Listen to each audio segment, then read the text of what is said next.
Al matí de Catalunya Ràdio. La Casa Amèrica a Catalunya acaba de celebrar un homenatge a l'escriptor Carlos Fuentes, mort el passat 15 de maig. L'encarregat de recordar-lo ha estat el seu col·lega d'ofici, també mexicà, Jorge Volpi. Al final, el recuerdo de los escritores es un tema común en este encuentro, porque usted se acerca aquí justamente por Carlos Fuentes, ¿no? Exactamente, pues sí. Para recordar a Carlos Fuentes, que fue la figura intelectual más importante en México en los últimos años y sin duda uno de los novelistas en lengua castellana más importantes que hemos tenido. Y un referente también para con el compromiso. Sí, un referente intelectual. Perteneciente a la generación del boom, fue de estos hombres que se convirtieron en verdaderos voceros de América Latina, en intérpretes de toda la realidad latinoamericana, y que estuvieron siempre muy pendientes de lo que ocurría no solo en el ámbito literario, sino también político, económico y social. Tienen unas elecciones a las puertas en su país, en México. Exacto. Es un estado que muchos consideran que es un estado fallido.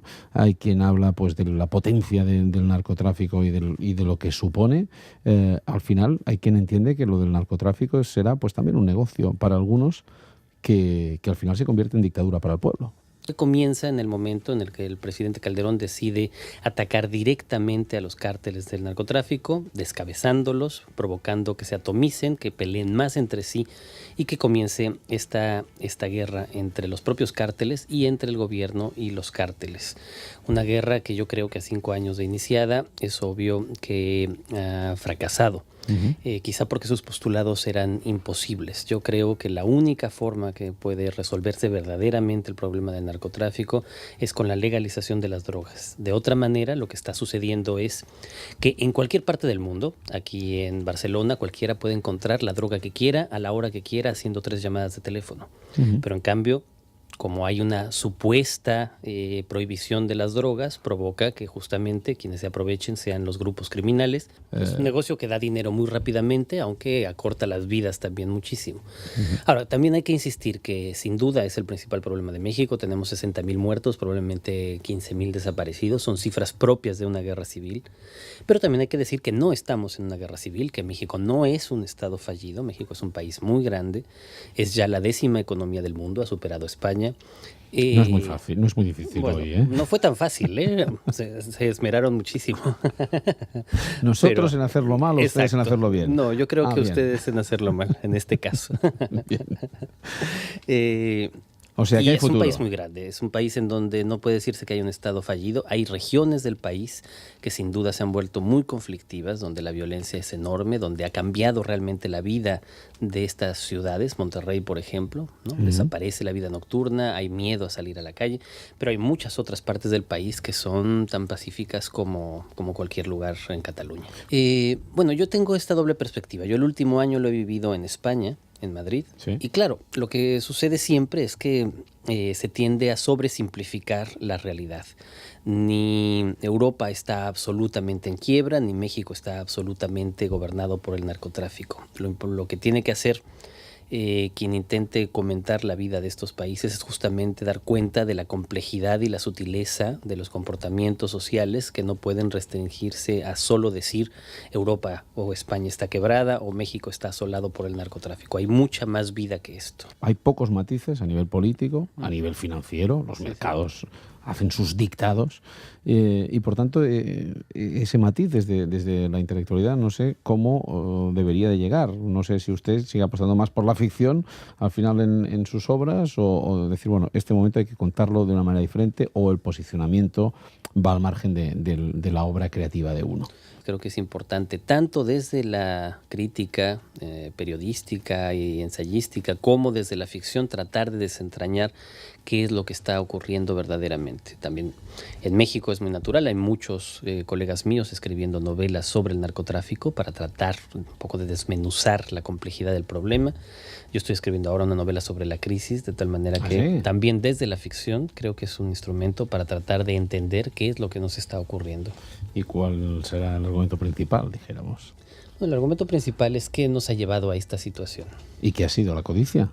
Pues sí, sin duda la codicia, pero no solo la codicia, también además de la codicia, la colusión de los intereses privados con los intereses públicos en Estados Unidos y en Europa de manera muy clara. En segundo lugar, la ideología ultraliberal, neoliberal, que provocó la desregulación de tantas operaciones financieras, también está en el centro de esta catástrofe que empezamos a vivir con la caída de Lehman Brothers, que asoló Estados Unidos durante mucho tiempo, ahora en una apenas lenta recuperación, y que terminó por contaminar a otros países y por hacer que España en particular tuviera esta crisis inmobiliaria tan cercana a la de Estados Unidos, que provocó a su vez crisis de la banca, crisis de crédito, crisis de deuda y la situación que vivimos actualmente. Sin ir más lejos, en febrero recogió el premio iberoamericano Planeta Casa de América por La tejedora de sombras,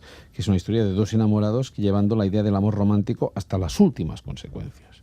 Ahí es donde están las historias, ¿no? En las fronteras. Es una novela que se basa en la historia de dos personajes reales, prácticamente desconocidos. Yo tuve acceso a sus archivos, a ver sus documentos, sus cartas, y efectivamente intentaron vivir su amor a partir de las ideas del psicoanálisis junguiano como una prueba extrema que fueron documentando minuciosamente durante los 42 años que fueron amantes porque cada quien tenía su propio esposa o esposo. Y no lo contaban, o sea, sí lo contaban.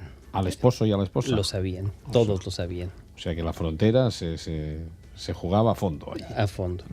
Y claro, fue muy destructivo para todos. En este caso sí, en este caso quisieron vivir una pasión que sobrepasase a cualquier imposición social, buscando el amor absoluto. En el caso de la riqueza pública y la riqueza privada, cuando se difuminan y aparece la riqueza absoluta, también nos hacemos daño. Exactamente, y lo que ha pasado en Estados Unidos y que aquí también ocurre, esta transición de funcionarios que primero son de la iniciativa privada, pasan al gobierno, los intereses empiezan a difuminarse, no se sabe realmente qué interés defienden, pero siempre da la impresión de que no es el interés público. Y luego, después de errores gigantescos cometidos o en las empresas privadas, en los bancos, por ejemplo, o en el gobierno, nadie paga ninguna responsabilidad. No, los ciudadanos.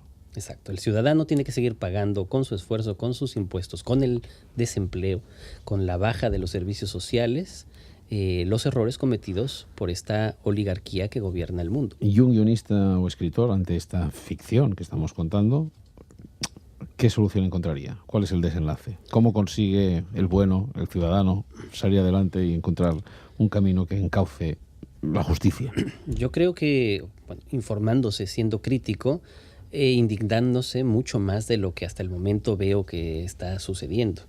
A mí una de las cosas que me sorprende es poder estar ahora en España, ver esta situación de debacle económica absoluta, el desempleo juvenil en el 50%, el desempleo normal en el 25%, y que no haya muchas más protestas masivas en las calles. No deja de ser sorprendente cómo uno termina refugiándose en el miedo a no ser el siguiente que pierda el empleo, o no ser el siguiente que va a ser acusado de disturbios sociales, cuando en realidad es claro que la clase política y económica en general lo ha hecho terriblemente mal. Muchas gracias por acompañarnos, señor Volpi. Encantado. ¿Va a estar más tiempo con nosotros o se vuelve a México? Estaré yendo a México con frecuencia, y el año próximo estaré dando clases como profesor invitado un año en Estados Unidos, en la Universidad de Princeton. Déjese caer por aquí de nuevo. Pero volveré por acá. Gracias.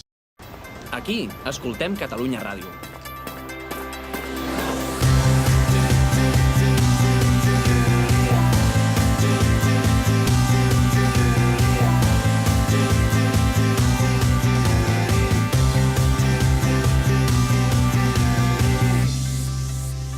Bon dia, són les 6 i aquest és el matí de Catalunya Ràdio. Aquí, Catalunya Ràdio. Benvinguts a casa vostra.